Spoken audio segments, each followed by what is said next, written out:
Diaz a été un petit peu timide aujourd'hui. Alors on voit ce corner. Un duel entre Malik Diouf et Brahim Diaz qui réclamait quelque chose. On est en train d'analyser tout cela à l'aide de l'assistance vidéo avec monsieur Atko notamment en charge de la VAR ce soir.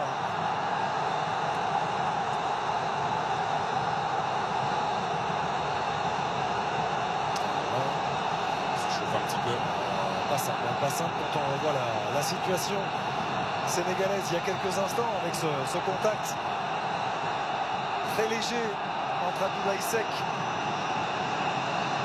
et Achraf Hakimi. Là cette fois-ci c'est Malik Diouf qui vient devancer Brahim Diaz. Alors il y a un accrochage, c'est vrai, hein, il y a le bras quand même qui vient largement accrocher l'attaquant du Real Madrid. Et ça, c'est pas bon signe pour les Sénégalais quand on voit l'arbitre central. Oh, wow.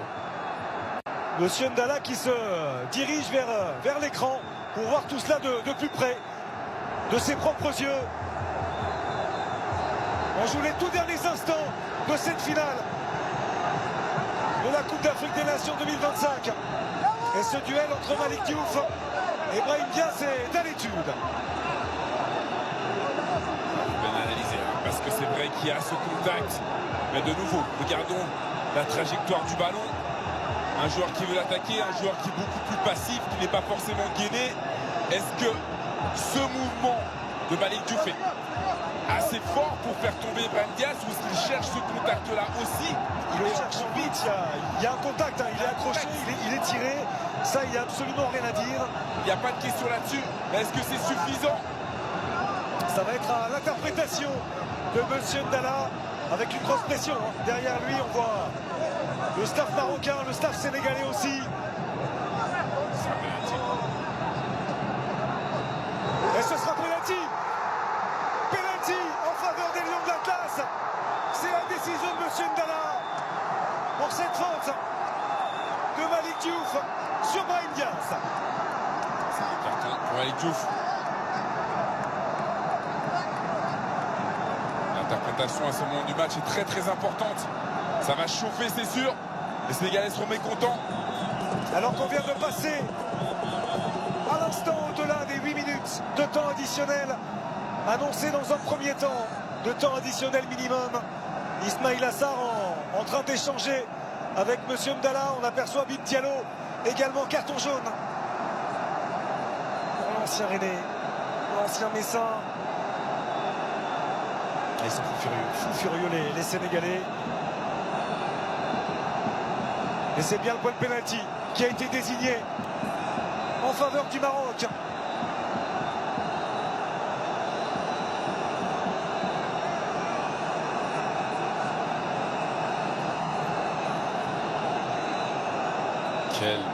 Quelle décision importante à ce moment-là du match. Et même va avoir les nerfs du côté marocain. Alors qui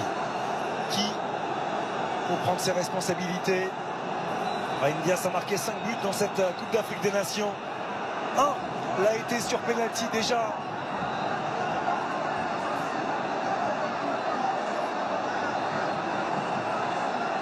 C'est clair pour cet homme, il a été très très bon. Et on revoit cette situation, oui. Il est tiré, il est emporté. Mais est-ce que c'est assez? Interprétation de l'arbitre, oui, effectivement. Il est en train d'échanger avec Youssef El-Misri. On aperçoit également Chérif Ndiaye. On sent le score entré il y a quelques minutes à la pointe de l'attaque sénégalaise. Qui est là aussi avec le ballon dans les pieds.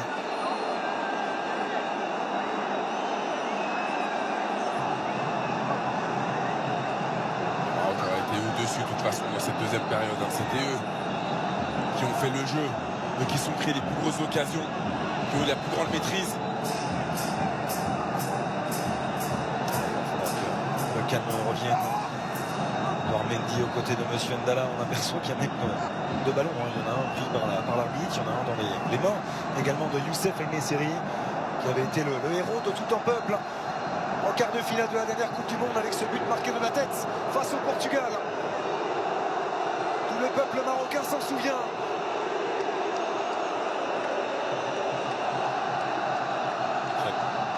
Quel décisif. C'est pour l'instant Youssef En-Nesyri qui est en possession du ballon. L'attaquant de Fenerbahçe, 92e sélection ce soir, 25 buts marqués.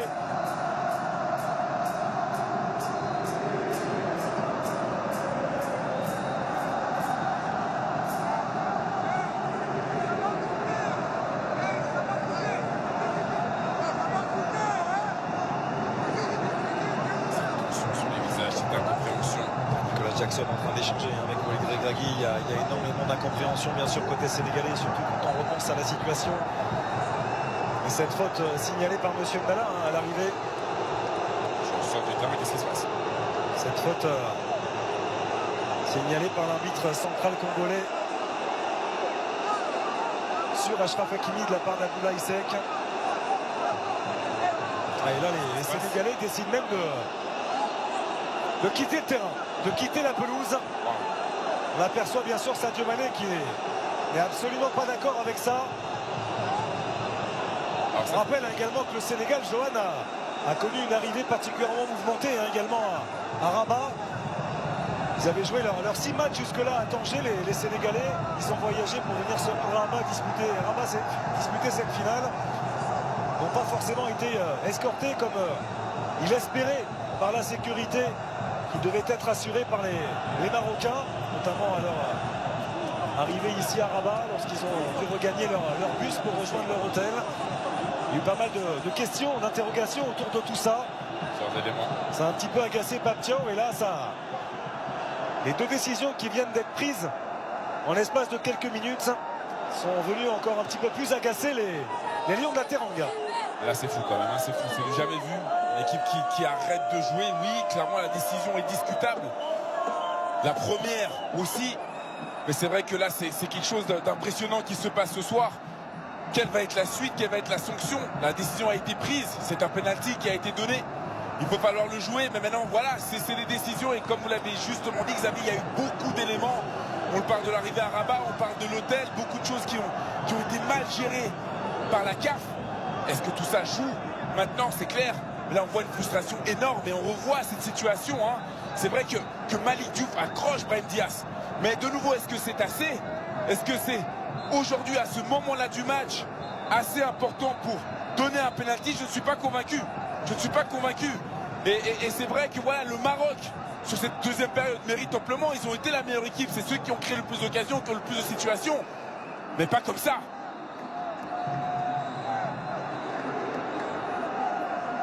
Une décision la plus totale sur l'issue de cette rencontre. Est-ce qu'on ira plus loin également dans cette finale? 35e finale de l'histoire de la Coupe d'Afrique des Nations. Et rien n'est moins sûr. C'est rare que des événements comme ça se passent. Hein. Et là, on voit la situation de l'autre côté où un joueur offensif se défait d'un marquage. Il n'y a pas vraiment de faute. Un joueur qui avance, Achraf Hakimi le retient aussi, glisse peut-être, perd ses appuis, une tête qui est remise. Donc, on peut comprendre la frustration sénégalaise. Oui, ce sentiment d'injustice, on peut l'imaginer, évidemment, du côté du Sénégal, du côté de Pape Thiaw et de ses joueurs quant à cette décision du corps arbitral et de M. Ndala et le sélectionneur sénégalais en discussion avec l'arbitre central congolais. Pape Thiaw qui échange également avec Achraf Hakimi. C'est de la folie ce qui se passe quand même. Hein. Ouais, ça peut paraître assez rocambolesque hein, comme situation, c'est le cas. C'est suffisamment rare pour en parler, pour en échanger. Et c'est vrai que de nouveau, c'est toujours une question d'interprétation. Qu'est-ce qui est faute, qu'est-ce qui n'est pas faute? Qu'est-ce que la VAR décide, qu'est-ce que la VAR voit? Pourquoi la VAR n'appelle pas avant non plus? Elle l'appelle sur cette situation-là. L'arbitre doit prendre une décision à chaud. Pas forcément le temps non plus. Il y a une pression énorme aussi à prendre en compte. C'est vrai qu'il faut être juste. C'est pas l'image qu'on a envie d'avoir, bien sûr, de cette Coupe d'Afrique des Nations, de ce duel entre deux monuments du football africain. On disait les deux meilleures nations africaines au classement FIFA qui s'affrontaient au cœur de cette finale de la CAN, la plus belle qu'on aurait pu espérer il y a encore quelques semaines. Et qui avait livré une belle prestation jusque-là. On avait vu deux premières mi-temps très intéressantes avec deux équipes qui se rendaient coup pour coup et une maîtrise marocaine sur la deuxième qui avait pris le dessus, mais les joueurs sont bons au vestiaire. Ils sont en train de rentrer, on a aperçu Moussa Niakhaté, Edouard Mendy aussi. Vous savez, je n'ai jamais vu. En tout cas pour moi, en tant qu'ancien joueur, je n'ai jamais vu ça dans ma carrière. À un moment aussi important, une finale de CAN, les joueurs quittent le terrain. Incroyable de voir ce qui se passe. Même pour un joueur aussi fair-play, à l'état d'esprit irréprochable, celui de Sadio Mané depuis tant d'années. Sadio Mané qui dispute son 29e match de Coupe d'Afrique, sa 6e Coupe d'Afrique des Nations. Il était déjà là en 2015, 2017, 2019, 2021 ce titre des Lions de la Teranga, 2023 et donc 2025. Sadio Mané qui va également rejoindre le vestiaire. On le voit hésitant, on le voit hésitant. Même s'il hésite jusqu'au bout.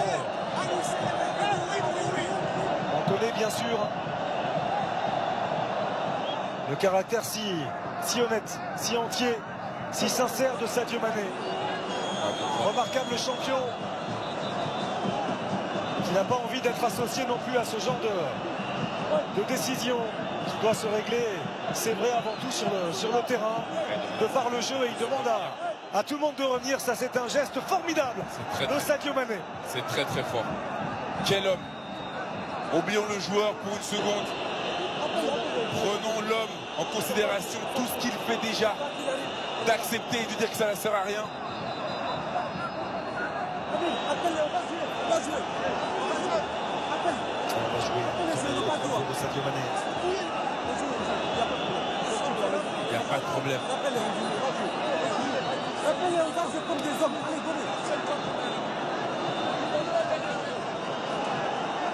Ça me donne des frissons, Xavier. J'ai des frissons honnêtement parce que il la cherche aussi cette CAN. Il avait annoncé que c'était sa dernière. Donc lui, plus que d'autres pourraient sentir l'injustice, mais c'est lui qui appelle ses hommes à revenir. Quel exemple. Quel exemple encore une fois, Sadio Mané. C'est une véritable source d'inspiration pour beaucoup. Ballon d'or africain en 2019, en 2022, Sadio Mané qui effectue, on le rappelle, sa dernière danse en Coupe d'Afrique ce soir. C'est un monument du football africain qui va s'en aller. Et c'est lui qui donne l'exemple jusqu'au bout et qui demande à sa sélection de revenir sur le terrain pour assumer malgré la déception, malgré ce sentiment d'injustice. Vous savez, pour revenir au jeu, le tireur marocain va devoir être fort mentalement. Parce qu'avec ce temps de battement... On parlait de légende, on a aperçu Eladji Diouf. Qui est très très présent. Il est venu échanger aux côtés d'Eladji Diouf, Sadio Mané. Il va même aller chercher tout le monde dans le vestiaire, ceux qui sont rentrés. Quelle image. C'est fort.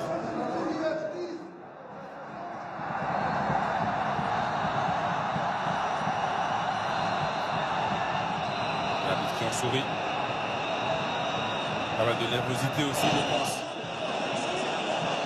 Et on voit Abdoulaye Seck en discussion aussi avec Achraf Hakimi. Et le groupe sénégalais, les joueurs qui vont revenir. Parce que c'est un guide. Une véritable inspiration, Sadio Mané. C'est très très beau. Il n'a pas le brassard de capitaine, c'est le joueur le plus capé qu'il a de cette sélection, Idrissa Gana Gueye. Et c'est lui qui a été écouté par son groupe, par son équipe. Sadio Mané. Et tous les joueurs sénégalais de retour sur cette pelouse du stade du Prince Moulay Abdellah.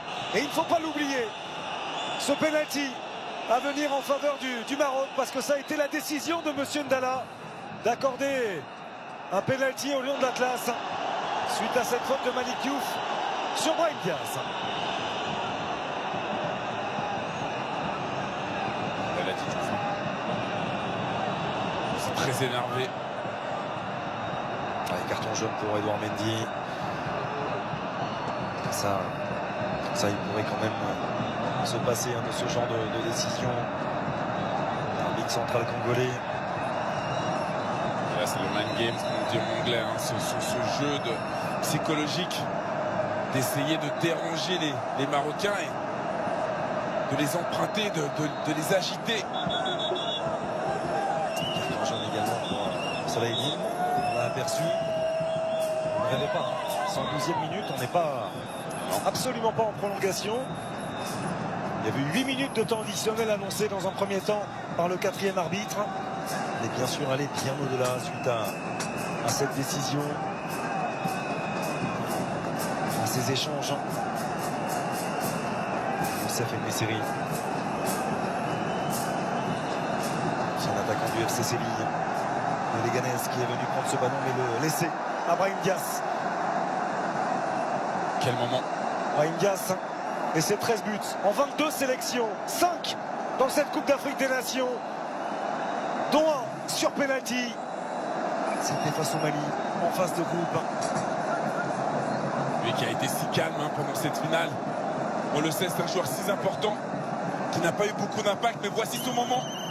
Il porte toute une nation sur ses épaules. C'est lui qui va décider de l'issue du sort de cette finale de la CAN 2025. Brahim Diaz face à Edouard Mendy.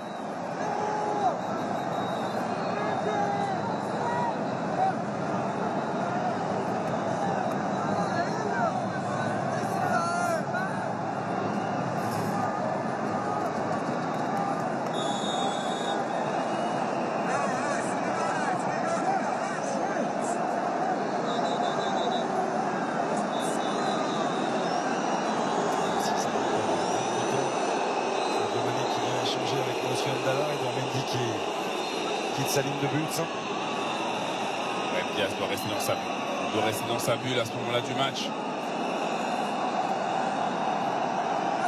Chaque temps d'arrêt est plus long pour lui.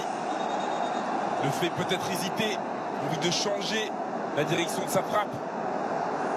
On le voit à ses yeux. Il est concentré.